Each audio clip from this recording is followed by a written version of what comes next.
Olá, povo. Depois de muito tempo sozinho, solícito, solitário, triste, abandonado, os caras trocaram aqui, entende? Depois de 20 aulas seguidas sem ninguém aqui, os caras... Primeiramente eu falei assim, ó, eu vou embora se não tiver mais ninguém para acompanhar a aula. Eles pensaram assim, cara, ele vai... Não, ele vai embora. Pô, eu achei que a Paula é um lucro, já é... Mas você não me falou que a Paula ia estar aí. É? É. Eu vim correndo que nem um louco. Aqui tá chovendo em Curitiba, uma chuva chata. Eu vim correndo, derrapando, fazendo curva, derrapando a roda. Velozes e furiosos. Velozes e furiosos para chegar a tempo aqui, para não te deixar sozinho. Você falou que... Existe um critério no meu casamento que se eu for visto a menos de 2 metros de uma pessoa do sexo feminino, o troço quebra lá em casa. Tem toda a razão. Tinha que ter um anteparo aqui, entendeu? Então, a partir da hora que eu fiquei sabendo, eu e a Paula, eu falei, bicho, vai, eu nem sei de onde estou apanhando, mas estou apanhando. Então melhor. Mas eu acho que é uma falta de respeito você falar que você fica sozinho aqui, porque tem todos esses caras legais das câmeras, o pessoal do som, tem todo esse pessoal bacana que cuida da gente aqui, e você vem falar que você fica sozinho aqui, que falta de respeito com todo mundo, né? Parece que você faz sozinho o programa, né? Olá, senhores. Então, assim, é legal que os caras, quando estão aqui, eles vão pra galera, entendeu? Eles fizeram amizade de todo mundo. É óbvio que eu não sei pela câmera, é óbvio que eu também não tô lá dentro do estúdio, é óbvio que tem um monte de gente que faz isso. Ou o mala que tá na frente sou eu, mas ó... É que você não quer ser o mala sozinho na frente, isso? Você precisa de outro mala junto. Qualquer coisa que eu fale agora, eu vou ser incriminado. Então, é isso. Eu queria só resgatar, eu tenho certeza que o povo lá não escutou nada do que eu falei quando o Laércio me perguntou. Então ele falou dos trilhos serem estreitos, né? Verdade. Quanto mais estreita for a base e alto for o objeto, o centro de massa, imaginando uma distribuição uniforme de massa, o centro de massa vai tender a ser alto. Uma força pequena lá em cima vai tender um torque, vai gerar um torque grande, o suficiente para tombar esse elemento. Então, realmente é um problema. Quanto maior a base, mais estável vai ser. Por que os carros de Fórmula 1 são baixinhos, né? Para ter as rodas bem afastadas e o centro de massa bem baixo. Só, eles não alcançam isso também ajuda, né? É mais fácil até pensar quando você tem uma pista inclinada, né? Um carro, ele tem bastante equilíbrio nessa pista. Agora, um caminhão, como o centro de massa dele vai estar deslocado, ele tende Exatamente. Não conseguir vencer a curva. A matemática tem uma arma assim, maravilhosa, que é quando você quer provar uma teoria, ela tem que funcionar para todos os elementos. Então, para você provar para todos, tem um monte de jeito, de maneiras de se fazer. Mas se você provar que não funciona para um, você mostra um contra-exemplo. Sim. Eu tenho um contra-exemplo dessa história de ponto de gravidade, não sei o quê. Não existe esse troço. Não? Não existe isso. Porque, assim, por exemplo, aqui em Curitiba tem um negócio chamado Interbairros, entende? Sim. Interbairros vai... Primeiro que tem, assim, vai 8 mil pessoas no lugar onde não poderia ter duas, entende? Então tem várias... Então tem várias que ocupam o mesmo espaço. Então essa lei já foi pro saco. Depois ele vira... Quando ele vira, o cara vai assim, eu vou usar o ombro do Elton. O cara vai... Ele olha a rua assim, entende? E o ônibus não tomba, entende? Porque o centro de gravidade tá no escape do ônibus. Ele vai olhando assim, ele vai conversando com assim, bicho, cachorro, oi gente lá embaixo, entende? Então esse troço tá errado, entendeu? Gente, é verdade, é uma emoção andar de Inter 2. Todas as leis da física são rompidas sem estar no mesmo. Todas. 5 pessoas ocupam o mesmo espaço. É assim, ó. É isso. Fácil. Beleza? Viu? Consegui ganhar meu... Vamos lá, vamos trabalhar, que daqui a pouco eu vou ser... Por falar em trabalhar, assim, estava escrito aqui até um tempo atrás, Laércio. Então, Coruja, sou Joe, você já sabe, aquela criatura aqui. Daí a criatura mudou para colocar o nome dele. Olha como é que ele se autodenomina, ó. Elton o quê? Parece... Não fui eu que escrevi. Não tá não bom, fui eu. Não foi. Alguém colocou aí. Então eu tô presente também. Mas eu coloquei não lá. Falou nada, mas não Paula, falou, não citou. Ai, meu senhor. E a senhora Paula, que é a bela entre os lazarenos de feio. Não, era só pra você colocar o presente ali na Isso é verdade. sua chamada. Praticada. Vamos lá, então. Vai lá. Você acha que não vai receber se não tiver um nome aqui, isso? Vai que, né? Vamos lá. Tema da aula. Funções. Eu acho que tem umas funções do primeiro e segundo grau e o plano cartesiano. Na verdade, tem mais coisas do que isso aqui. Tia Paula foi boazinha. Questão 153, Caderno Azul 2013. Vocês já estão em física em 2013, professor Elton? Nós estamos. Em 2014 já. Já estamos indo para... Você que tá. Claro. Você vai começar a inventar a questão da questão? Não, é que ainda Você está falta... falando com 2 físicos competentes aqui, meu amigo. Ainda falta a prova de 2013 do sistema prisional, fala mas a gente já entrou em 2014. Não fala para ele isso. Desculpa, vamos lá. Bom, questão 53. Muitos processos fisiológicos e bioquímicos, tem físico, qualquer coisa é você que resolve. Tais como batimentos cardíacos e taxa de respiração apresentam escalas construídas a partir da relação entre superfície e massa, ou volume do animal. Então, o cara vai lá, a superfície, a massa ou o volume do animal, e coloca uma formulazinha que compare esses dois, a superfície com a massa, se não me engano. Bom, vamos lá. Aqui ele explica como. uma dessas escalas. Aliás, a ideia de escala a gente já brincou uma vez, eu não lembro se a gente brincou aqui, já, Elton. Não, em outro lugar, que a gente estava brincando de escala, não. Inclusive aquela termométrica, né? Sim. Que você fixa aqueles valores lá, 0 e 100 Celsius, depois aquela outra em Fahrenheit e coloca um ponto qualquer no meio e faz aquelas... Então, assim, a ideia de você montar atalhos daí. a ideia de montar uma escala é assim, né? Beleza? Beleza. Daí, o que mais? Considera que, e daí tá a formulazinha, ó. O cubo da área S da superfície de um mamífero é proporcional ao quadrado de sua massa M. Olha que bonitinho. O cubo da área S da superfície do mamífero é proporcional ao quadrado da sua massa M. Isso é equivalente a dizer, ou seja, a mesma coisa que para uma constante K maior do que zero, e não podia ser negativa, né? Porque senão a área ou a massa seriam negativas. Daí, a área S pode ser escrita em função de M por meio da expressão. E aí tá, um monte de coisa desse jeito aí. Tio Elton, belezinha? Eu acho que assim, isso é uma interpretação normal de matematiquês para português, né? Olha o que ele diz aqui. Primeiro eu vou comentar um negócio que eu acho que eu não comentei aqui neste local. É um negócio bonitinho que o pessoal normalmente não usa e depois apane. Quando você tem, por exemplo, uma proporçãozinha, então você tem aquele famoso A sobre B, C sobre D, E sobre F, aí vai. Primeiro que tem uma proporção a mais que você pode fazer e que às vezes aparece tanto no Enem como no vestibular, que é o seguinte, se você quer continuar a proporcionalidade, você pode fazer um negócio assim, soma todos as criaturas que estão em cima das fraçõezinhas ali e divide pela soma de todos os denominadores. Então olha que bonitinho. Já traduzo isso. Às vezes esse troço aqui é útil quando você vai brincar de proporção. Então você tem uma coisa assim, imagine por exemplo o seguinte, meio é proporcional a 2/4, que é proporcional a 3/6. E às vezes no meio de uma fórmula você precisa, assim, aqueles famosos exercícios de herança, de partilha. Um deles ganhou um valor proporcional a 2, o outro a 4, o outro a 3. Sabendo que a soma de todos eles, daí você é obrigado a colocar mais uma expressãozinha aqui. Então o que vai acontecer? Olha que bonitinho. Você sabe que se você multiplicar meios e extremos tem que dar igual, por isso que é proporcional. E aqui você consegue colocar mais uma. Se você somar todos os numeradores, isso aqui vai dar 6. Se você somar todos os denominadores, isso aqui vai dar 12. E se você continuar multiplicando esse troço, vai continuar a proporção. Certo, tio Eltinho?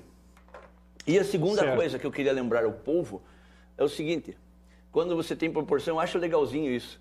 Que nem a lei dos senos que vocês resolvem chamar de outra coisa lá, né? Não que eu seja partidário disso. Eu uso a lei dos senos. Teorema de Lamy, né? Teorema de Lamy. Então tá A sobre... É só para facilitar o vetor que você pega com o ângulo que está mais perto dele, coisa assim. Mas eu uso a lei dos senos. Que fofo. Então, assim, quando você pega qualquer uma dessas criaturas aqui e compara com 2R, né? Só para quem lembrar isso aqui, é o seguinte, quando você tem um triângulo inscrito numa circunferência, de lados A, B e C, A dividido pelo seno do ângulo A igual a B, dividido pelo seno do ângulo B igual a C, dividido igual a 2R, que é o diâmetro.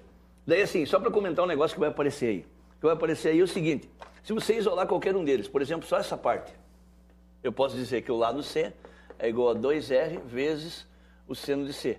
Isso aqui, naquele mesmo triângulo ali, é sempre uma constante. Por que você está falando isso, professor? Porque tem um monte de exercício, eu acho que o Elton mesmo já resolveu comigo em outros lugares aqui, que a gente pega assim, um monte de exercício que tem a tal da constante ali, os caras falam assim, o que eu vou fazer com isso? Não constante, ele só vai aparecer no cálculo. Então, assim, você pode dizer que esse 2R aqui está fazendo o papel do K no teu exercício. Beleza? Agora vamos ver o que estava escrito lá. Olha que amorzinho. Então, ele diz o seguinte, considera que o cubo da área S da superfície, então, superfície ou cubo? Beleza? De um mamífero é proporcional. O que significa proporcional? Vamos lá. Ao quadrado de sua massa. Se ele colocasse assim, quadrado da massa, eles não eram proporcionais. Eles eram o que daí? Iguais. Na verdade, a razão de proporção daí é 1.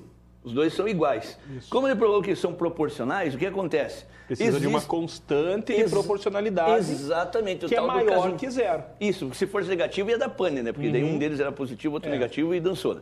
Beleza? Então, é isso que ele está dizendo. Olha que bonitinho. Esse K faz uma ligação entre o S e o M. Que diz quantas vezes um é maior do que o outro. Quantas vezes um é maior que o outro. Exatamente. Bom menino. Bom, né? Vamos pensar assim, de várias maneiras. Desculpa, tio. Ainda bem que eu vim na chuva, então. Salvou o dia já, ó. Ainda bem que você veio porque eu não sabia fazer. Agora, olha lá. A perguntinha é assim. Isso aqui pode ser escrito em função de M por meio da expressão. Olha o que acontece dessa criatura fofa aqui. Em todos esses seres aqui, ele deu um jeito de isolar o S. Acontece algumas vezes em física também que não fica muito claro o que é para calcular e daí você olha pela resposta? Ah, pode acontecer. Pode? Lá, pode. Às vezes eu acho que tem... Sabe o que acontece mais em física, já que você mencionou? Você olhar para as respostas para saber com que unidade que você vai ter que trabalhar. Que daí você já começa a misturar você vai o negócio, olhar, tá em milímetro, tá em centímetro, tá em metro, tá em newton, tá em... Daí você olha assim, então é essa unidade que eu tenho que usar. Já vai arrumando o troço. Já vai arrumando, já vai dirigindo para chegar naquela unidade. É um truque, né? Não, mas tá mas certo. tem que fazer, tem que ganhar tempo, não tem? Claro, lógico, vale tudo. Na guerra e no amor, vale tudo. Eu gostaria de pular essa parte. No vestibular, no Enem também. Lembre-se que esse é o comentário do Elton, tá? Povo, daí é o seguinte, ó. O Elton já resolveu, acho que uma vez comigo, assim, como é que você pode passar esse cubo daqui, já que está isolado só o S, ó. Em todas as respostas, só o S. Eu posso passar esse cubo. Tem que fazer ele aqui. virar 1. Não sei se é assim que você quer pensar. Pô, esse é o jeito mais fácil. Depois eu faço assim. É que normalmente, às vezes, o cara que sabe mais matemática faz mais besteira. Ele pega e faz uma coisa assim. Operação inversa da potenciação vai ser a radiciação. Então, ele colocaria a raiz cúbica dos dois lados. Daí, como eu tenho raiz cúbica de um produto, eu posso separar, exatamente. Então, você ficaria assim. Raiz cúbica do K vezes raiz cúbica do M ao quadrado. Daí você tem aquele negócio. É um expoente fracionário. Exatamente, nem vou perguntar, porque senão a Paula vai falar com os negócios aqui. Esses dias ela falou uns troços aqui, cara, mas tem uma propriedadezinha ela já expandiu numa série, já fez um monte de bagunça. Não, pior.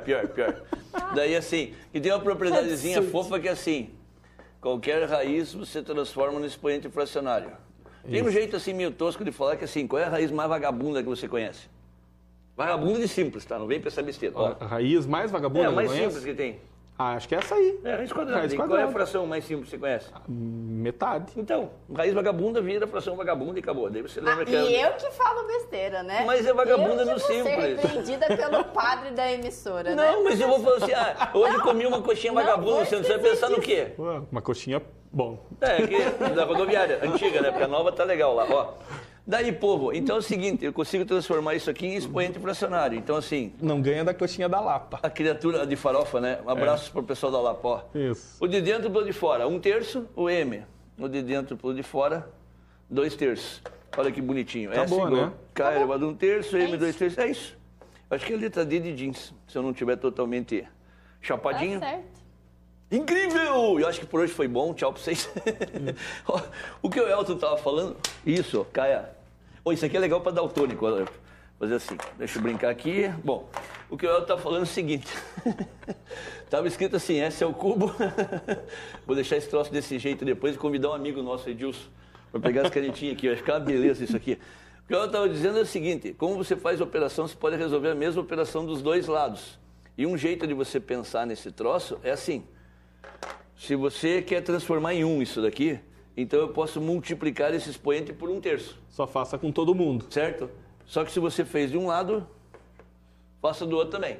Isso. A hora que você for multiplicar isso aqui, vai dar 3/3. Logo, vai simplificar. Então, S. E a hora que você tem isso aqui, você tem aspas. É quase como se fosse fazer uma distributiva. Não é distributiva, distributiva é na soma e tal, mas assim, então ficaria K. É que todo mundo tá dentro do parênteses, está elevado a 1/3. Que nem falou já cruzada, ambos os dois conjuntamente ambos juntos os dois. elevados a 1/3. Beleza? Ambos, todos os dois. Foi por isso que você pegou chuva. Isso aí, valeu. Que bom, já tô feliz. Vamos conversar sobre trem? Valeu. Vamos lá, esse aqui é punk agora. Esse aqui... A física tem um monte de coisa para falar do trem. Eu vou ficar brincando de arrumar aqui, ó. Bom. Desde dilatação até relatividade. Nossa. Trem é um exemplo. Lembra daquele exercício até hoje? O Einstein supersônico. O Einstein usou o trem como exemplo da relatividade. Para definir... A contração do espaço, simultaneidade, o relâmpago. Posso voltar para matemática básica? Pode. Claro. Obrigado. Claro, à vontade. Faz de conta que a aula é tua de matemática. Tá bom. Ó, em setembro de 1987, não sei se você lembra disso aqui, eu lembro. Ó, Goiânia foi Lembro porque foi quando eu comecei o meu ensino médio no Cefet, aqui de Curitiba, do Paraná. E me marcou muito, porque eu comecei a ter uma aula de química muito legal com o professor Otto. Um abraço, professor. E eu lembro que isso marcou muito a gente nas aulas de química, ele usou isso como exemplo e tal, então realmente me marcou bastante esse acidente radioativo que ocorreu com o Césio-137 em Goiânia. O pessoal pegou esse material e descartou no lixão. Simplesmente. Pegaram o material hospitalar e jogaram no lixão. Claro que esse tipo de material rende uma grana para quem cata isso. E claro que os caras foram seco catar isso. Vai ter um monte de cobre, de... Falta de responsabilidade de médicos, de engenheiros físicos que assinavam pela fonte radioativa. Porque, tem cânceres, tem doenças de pele, tem doenças... Até hoje o troço tá... Quem teve contato morreu já, na época lá morreu. Não sei se a Paula pode me ajudar aqui, mas uma fonte radioativa é engenheiro, é médico e físicos que assinam por ela. Então, uma irresponsabilidade gigantesca. Nossa. Goiânia foi palco do maior acidente radioativo ocorrido no Brasil, quando uma amostra de Césio-137, tá lá, daí removida de um aparelho de radioterapia abandonado, foi manipulada inadvertidamente por parte da população. Foi literalmente parada no lixão e os caras venderam as peças. Vamos lá. A meia-vida, esse troço aqui em química, os caras já falaram 1 milhão de vezes, né? A meia-vida de um material radioativo, professor, eu não sei o que é isso. Eu já vi 200 questões dessas no Enem, todas as questões os caras dizem o que é. Eles avisam. Mesmo que não seja exatamente isso, que não é bem isso aqui, mas vão aceitar que é porque o exercício pede isso. Então, assim, é o tempo necessário para que a massa desse material se reduza à metade. Na verdade, não é isso, mas vamos aceitar que seja. É a massa radioativa. Entende? E daí ela acaba se transformando numa outra coisa, que assim, essa ideia parece que desaparece. E daí o Lavoisier foi buscar o cuí, entendeu? É aquela massa radioativa que metade dela deixou de ser. Daí o tio Lavoisier, do lado desse cria, nada de tudo, se teletransporta lá, foi pro espaço, né? Porque daí, beleza? Então, olha que bonitinho. A meia-vida do Césio-137 é de 30 anos. Traduza isso. Isso significa que a quantidade de massa radioativa se diminui pela metade em 30 anos. Isso, é isso. É isso aí. E a quantidade restante, a quantidade restante da massa do material radioativo após ter anos é calculado por essa fórmula. Então, essa fórmula é a fórmula que diz o quanto sobrou de massa, a quantidade restante de massa após ter anos. Daí, onde A é a massa inicial. Aliás, isso aqui é uma coisa que não precisava explicar, eu já explico por quê. E K é uma constante negativa. Beleza? Considere 0,3 como aproximação para log de 2 na base 10, ou seja, logaritmo decimal de 2. Qual é o tempo necessário em anos para que a quantidade de massa do Césio-137 se reduza a 10%? Então, ele quer que fique só 10%. Como a fórmula calcula o restante, então é direto os 10%. Senão eu tinha que descobrir o quanto sumiu, que seria 90%. Belezinha, tio? Belezinha. Agora vamos para a parte escrava do troço. Vamos lá. MT. Então, a massa em relação ao tempo, em função do tempo, é igual a... Você quer que eu te fale, professor? Vezes, obrigado, dona Paula. 2,7 elevado a KT. KT. Primeiro comentado... De Boltzmann. Não é. Não? Fica vendo esse troço. Esse 2,7 ali é quase a base do logaritmo neperiano, então provavelmente tem alguma coisa a ver com essa brincadeirinha lá. Bom, é o seguinte, povo, a gente sabe quando você vai brincar com exponencial, que quando você tem uma base, então assim, y igual a a elevado a x, quando você tem uma base que é maior do que 1, essa curva é crescente. E quando você tem uma base que é menor do que 1, já que eu estou brincando lá, entre 0 e 1, quando essa base está entre 0 e 1, essa curva é decrescente. Daí assim, era estranho porque você vai ver a base do teu exponencial é maior do que 1. Só que ele falou... que o expoente K é negativo. Que esse cara é negativo. E, portanto, vai ficar 1 sobre 2,7, ok? E essa coisa vai dar um número entre 0 e 1. Belezinha, tio? Isso é bacaninha saber também. Vamos para a parte que eu não sei fazer agora, que eu já enrolei. E daí resulta a curva de baixo, né? Exatamente, que vai ser um negócio decrescente e por isso que é meia-vida, porque senão ia aumentar a massa radioativa desse troço. Isso. Você olha assim, às vezes o cara olha no começo do exercício e fala assim, pô, mas vai aumentar, ele acabou de falar que decrescia. Ajuda, que a gente se a gente cometer um erro de sinal, se salva pela interpretação, claro. E a gente não está livre de erro de sinal. A gente erra, você erra, eu erro, todo mundo erra sinal. Eu acho que a maioria dos alunos já chegou assim no exercício que física diz assim, a velocidade é o menos 20. Eu sei que é 20. Eu errei em algum lugar no caminho. Tá. Sim. Vê a resposta, não tem menos 20, só tem 20, você marca 20. Né? Tá. Não, é o que eu sempre falo para os meus alunos, é justamente essa questão. Interprete o que você está calculando. Como nesse exercício a matemática se aproximou muito da química, principalmente, interprete o que você está fazendo. Que se você errar um sinal, eu uma vez calculei o tempo que uma roda de um motor ia parar quanto tempo ia levar para parar. Eu calculei 1 bilhão e 300 milhões de anos. Eu falei, meu Deus, não é isso. Errado. Provavelmente eu peguei na unidade errada esse troço. Né? Não, eu calculei de verdade. Eu tinha a idade de vocês que vão fazer o Enem. E era segundos, você descobriu? Não, era um pouco mais, levava lá alguns minutos. Eu errei unidade, eu errei conta, eu errei tudo que eu podia. Mas, por que eu descobri? Por que eu suspeitei? Não, tá errado, tá um absurdo isso aqui. Não pode. Quantas vezes na vida eu detectei erros porque, não, isso tá um absurdo, não era o que eu esperava.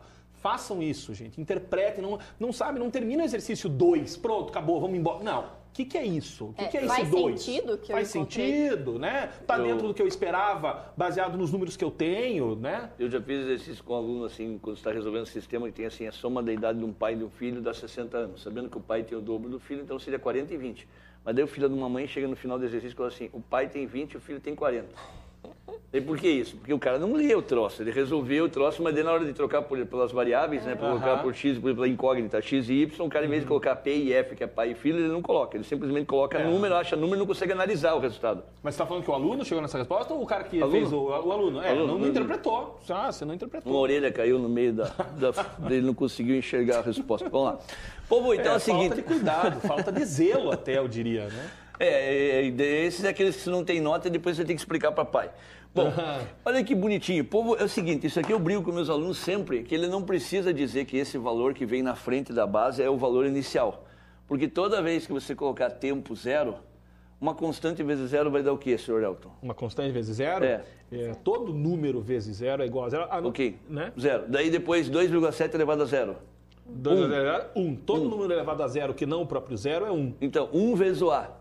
Então o A é o valor inicial. Quando o tempo é zero, está começando. Então você começa com A. Então não precisava dizer isso. O cara tinha que saber. Mas vamos lá. Dá para inferir esse tipo de coisa. Então vamos lá. Daí ele diz o seguinte, que vai sobrar só 10%, ele quer saber qual o tempo que vai levar, para sobrar só 10% da massa inicial. Então a massa inicial é A, 10% do A é isso aqui. 10% do A. Daí, 2, você podia escrever fora dos números ali, que está me confundindo?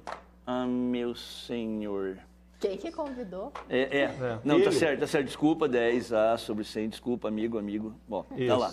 Então, olha que bonitinho. Agora vai acontecer uma outra coisa que meus queridos fofinhos já escutaram 1 milhão de vezes. Eu vou apagar o 1 antes que ele fale que o 1 tem a ver com isso. Daqui 1 vezes K é K, daí não vai me incomodar. Mas está em verde. Tá.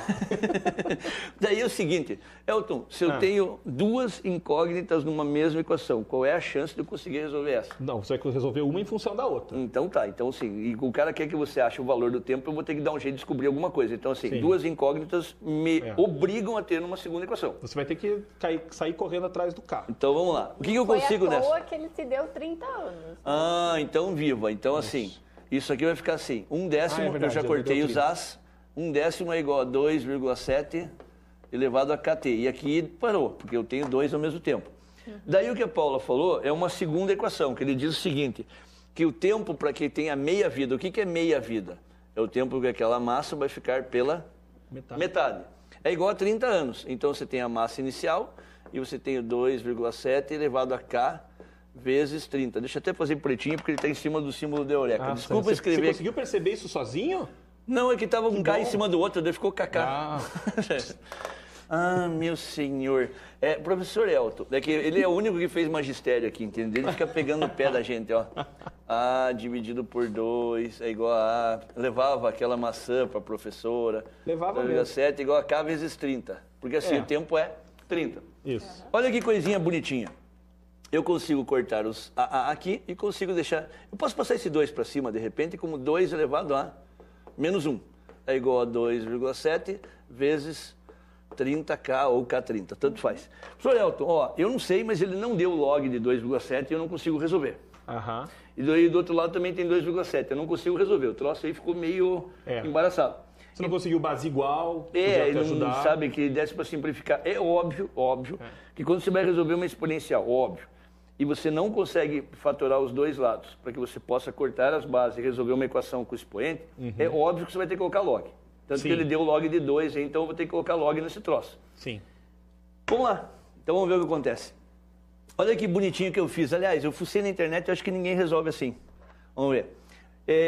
Vou fazer uma picaretagem aqui, professor Elton, coisa que eu jamais fiz. Eu quero dar um jeito de me livrar desse 30 aqui. Eu tenho K vezes 30. Poderia ser uma coisa assim, vê se o senhor concorda comigo. K vezes 30, eu poderia ter tudo isso elevado a K elevado a 30. Podia. Beleza? Como é que eu passo esse 30 para o outro lado? Eu poderia passar... Caiu a caneta. Ó, eu poderia passar esse 30 para o outro lado como raiz trigésima de 2 elevado a menos 1. Vê se o senhor concorda. Concordo. Entende? Já que ela é uma potência, eu posso... Aquilo que você falou, eu posso multiplicar por 1 sobre 30 avos aqui, posso multiplicar por 1 sobre 30 lá. Ainda bem que a gente já fez isso no primeiro exercício. Isso, viu? Ainda bem que eu vim. E ainda bem que você veio. Ó. E olha que bonitinho. Então, assim, de verdade, eu não consigo calcular quanto vale o K. Mas eu sei de uma vez que 2,7 elevado a K vale esse troço horroroso aí, que é a raiz trigésima de 2 a menos 1. Agora sim, se eu já sei que tudo isso é raiz trigésima de 2 a menos 1, olha que bonitinho ao lado aqui, ó. O duro é o candidato, o aluno, aceitar... Não, essa aqui é paulada. É aceitar que, pô, isso que tá aí, que é horrendo, eu vou usar ali do lado. Nessa hora, eu costumo brincar dizendo, Coruja, que o aluno, nessa hora o aluno tem que ter coragem, ele tem que confiar, Vai, você tá fazendo matemática básica com certinho, prestando atenção, você sabe que você tá usando uma matemática correta, vá, isole o que você puder, compare, né? Tem que ter coragem nessa hora de desenvolver. Às vezes, se você pegar o pior caminho, a única coisa que vai acontecer é que ele vai demorar um pouco mais para resolver. Exatamente. Entende? Mas se você tem... É que nem você falou aquela da leitura honesta uma vez, já que já estão copiando a tua conversa aí. Daí, assim, é a mesma coisa. Se você souber a matemática e estiver fazendo todos os passos de uma maneira correta, vai chegar uma hora que você vai resolver. Confie no taco. E depois tem outra. Essa questão não é pro cara que vai fazer letras português. Não, essa é para separar... Essa é aquela que vai pro cara e fala assim, eu peguei o Cefet aqui e o cara lá quer saber se eu sei fazer com log ou não. Exatamente. Tá? Então, beleza. E me desculpem a sinceridade, mas quem quer fazer uma engenharia, quer fazer uma física... Tem que saber mexer com esse tipo de coisa. Então, você está escolhendo o curso errado, gente. Eu não gosto disso, vou fazer engenharia. Não, você não gosta disso, você vai fazer outra coisa.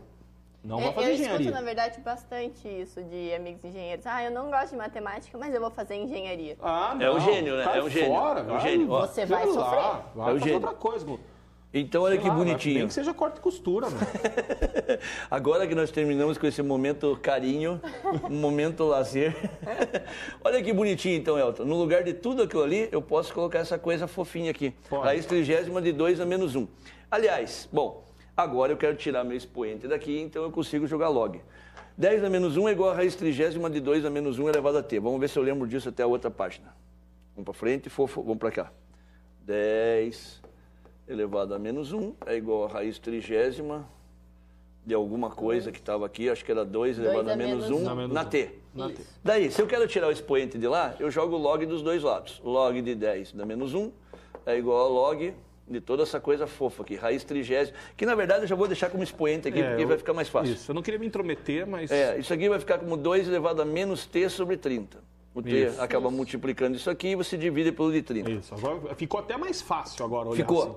Porque daí assim, eu vou bancar o retardado, mas todo mundo sabe que o logaritmo de 10 na base de 10 é 1, como aquilo ali tem um expoente, vai dar menos 1. Isso. Então isso aqui vai ficar assim, mas menos 1 é igual. Pode ser menos 1? Pode. Você deixa? Eu faria menos 1 log de 10 primeiro.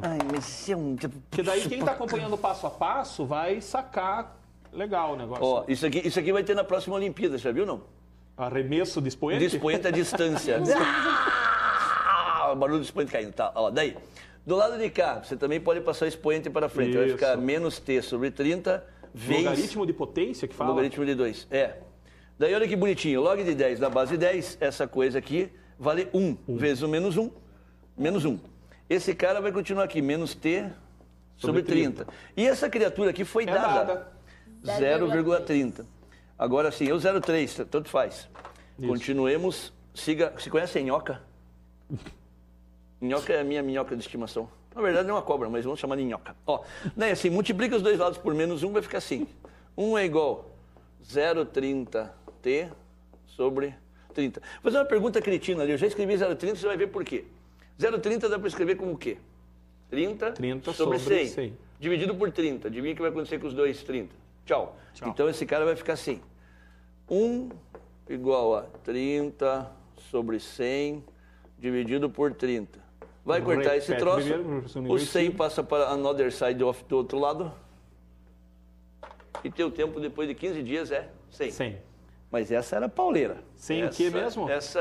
Eu não sei, a unidade de tempo, eu não sei se ele está em anos. 100 anos. Era ano? A meia vida é 30 anos, exatamente. Mas ele nem colocou na unidade, tá lá, na resposta. Quer dizer que o que pegaram lá, enterraram e tal, tá lá ainda. Tá. 100 anos? Tá. Se esses dados são verdadeiros, é isso aí. 100 anos fatorial. Eu faço o papel do matemático chato. Eu odeio matemático. Vamos lá. Questão 7.2, pô. A temperatura de um forno em graus centígrados. Isso aqui é coisa de físico.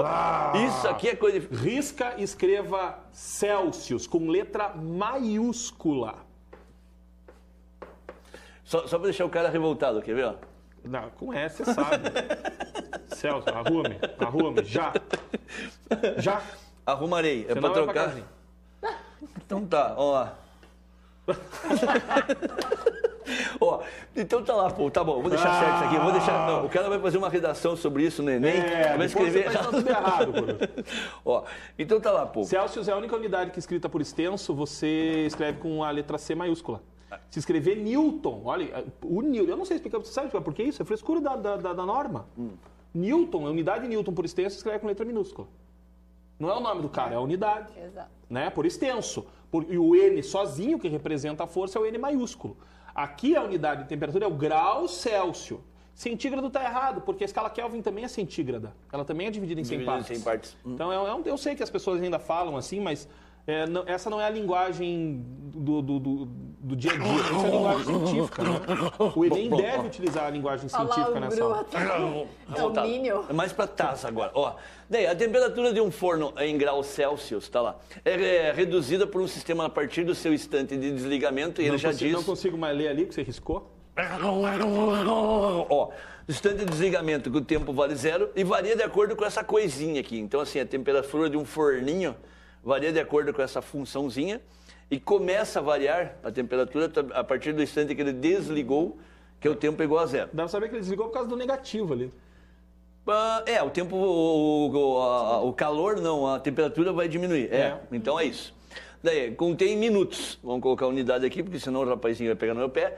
Por motivos de segurança, a trava do forno só é liberada para abertura quando o forno atinge a temperatura de 39 graus Celsius. Isso, muito obrigado. Qual o tempo mínimo de espera em minutos após se desligar o forno para que a porta possa ser aberta? Então, olha que bonitinho. Tia Paula, você tem a formulita aí, não? Tem função de T, é igual a menos T ao quadrado sobre 4, mais 400.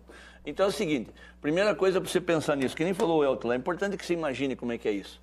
Então, você desculpa me intrometer já de cara assim, mas você falou uma coisa muito legal no exercício anterior, que como tempo zero você determinava a massa inicial, que era o valor inicial. Aqui, mesma coisa. Você pode saber qual é a temperatura que estava o forno quando você desligou e começou a contar o tempo zero no momento em que você desligou o forno. E aí tem mais uma coisa que assim, quando você estuda parábolas, normalmente você estuda os coeficientes A, B e C. O B é um cara que você quase não liga, porque o B é um cara que tem a ver com o vértice. Mas aí tem um cara importante, porque se não tem o B nessa coisa, ou seja, se você não tem o coeficiente de primeiro grau, significa que as duas raízes são equidistantes do eixo Y. Então, o gráfico dessa coisinha fofa aqui vai ser um troço assim. Você vai ter assim, sei lá... Como é que é aquele eixo? Aqui. É o eixo de simetria. Exatamente. O eixo Y vai ser o eixo de simetria. E aquilo que você falou, sempre o termo independente é onde você corta o eixo ISPS. Então, assim, a temperatura dele é 400 graus do tempo zero. Começou com 400 e vai cair. Aí me permita me intrometer mais uma vez. Pronto, é isso aqui, ó. Se você faz. Isso não, mas não está errado. Não, tudo bem. Mas ainda, então apague o resto. Isso, porque você não vai considerar tempos negativos, né? Beleza. Então é aquele pedacinho que interessa da curva. Então é isso aqui. Muito legal. Bom, o que acontece então? Como ele quer o tempo dessa coisa, ele falou qual é o tempo. O tempo é o Tzinho. O que eu vou ter que achar é o Tzinho. Para que essa coisa chegue a 39 graus. Para que o Y seja 39. Exatamente, que é a sua temperatura. A temperatura tem que ser, o Tzão é a temperatura. E olha que bonitinho. Na verdade, se o exercício parecia dificílimo, é só você resolver isso aqui.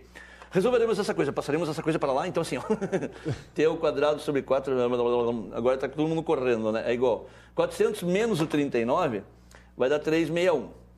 Professor Elton, olha que bonitinho, daí você vai lá, criatura que não conhece matemática, e o Mardito vai lá e multiplica isso.